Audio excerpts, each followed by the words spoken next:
ഭരണമുറപ്പാക്കാൻ Congress high command നേരിട്ടിടപെടുന്നു. വരുന്ന തെരഞ്ഞെടുപ്പിന് മുന്നോടിയായി ബീഹാർ മോഡലിൽ രാഹുൽ ഗാന്ധി നയിക്കുന്ന ഒരു മെഗാ യാത്ര കേരളത്തിൽ നടത്തിയേക്കുമെന്നാണ് ലഭിക്കുന്ന സൂചനകൾ.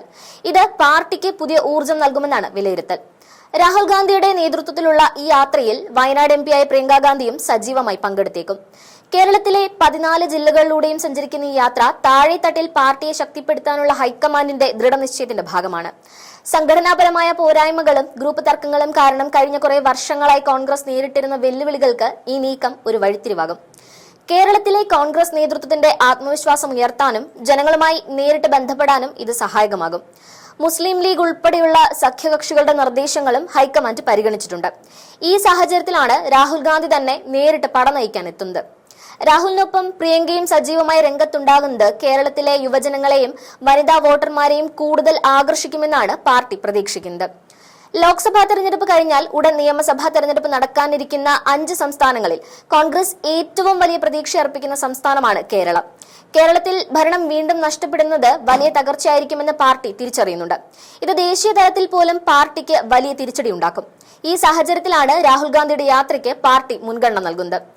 ഔദ്യോഗിക ചർച്ചകൾ നടന്നിട്ടില്ലെങ്കിലും യാത്ര നടത്താൻ ധാരണയായതായാണ് പാർട്ടി വൃത്തങ്ങൾ നൽകുന്ന വിവരങ്ങൾ. വിവിധ സംസ്ഥാനങ്ങളിലെ കോൺഗ്രസ് മുഖ്യമന്ത്രിമാരും പ്രമുഖരായ ദേശീയ നേതാക്കളും കേരളത്തിലെ തെരഞ്ഞെടുപ്പ് പ്രചാരണത്തിൽ പങ്കെടുത്തേക്കും. അതോടൊപ്പം പാർട്ടിയുടെ തെരഞ്ഞെടുപ്പ് മുന്നൊരുക്കങ്ങൾ ശക്തിപ്പെടുത്താൻ കേരളത്തിന്റെ ചുമതലയുള്ള AICC general secretary Deepa Das Munshi സംസ്ഥാനത്ത് ക്യാമ്പ് ചെയ്ത് പ്രവർത്തിക്കാൻ തീരുമാനിച്ചിരിക്കുകയാണ്.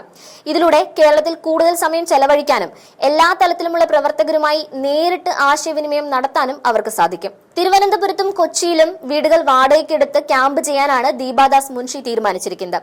ഹോട്ടൽ താമസം ഒഴിവാക്കി വീടുകൾ വാടകയ്ക്കെടുക്കുന്നതിലൂടെ ചെലവ് കുറയ്ക്കുക എന്ന സന്ദേശവും കോൺഗ്രസ് ഹൈക്കമാൻഡ് നൽകുന്നു.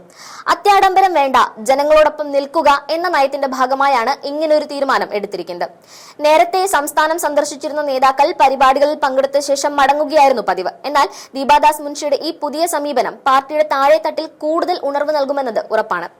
തെലങ്കാനയിൽ കോൺഗ്രസ് അധികാരത്തിൽ എത്തിയപ്പോഴും ദീപാദാസ് മുൻഷി ഇതേ രീതിയിൽ പ്രവർത്തിച്ചിരുന്നു. അവരുടെ തന്ത്രം കേരളത്തിലും വിജയിക്കുമെന്നാണ് പ്രതീക്ഷിക്കുന്നത്. എല്ലാ ജില്ലകളിലെയും DCC നേതൃയോഗങ്ങളിൽ നേരിട്ട് പങ്കെടുത്ത് ദീപാദാസ് മുൻഷി കാര്യങ്ങൾ വിലയിരുത്തുന്നുമുണ്ട്. അവരുടെ ഈ നീക്കം കേരളത്തിലെ തെരഞ്ഞെടുപ്പ് വിജയത്തിന് വലിയ സഹായകമാകുമെന്നാണ് പാർട്ടി വിലയിരുത്തുന്നത്.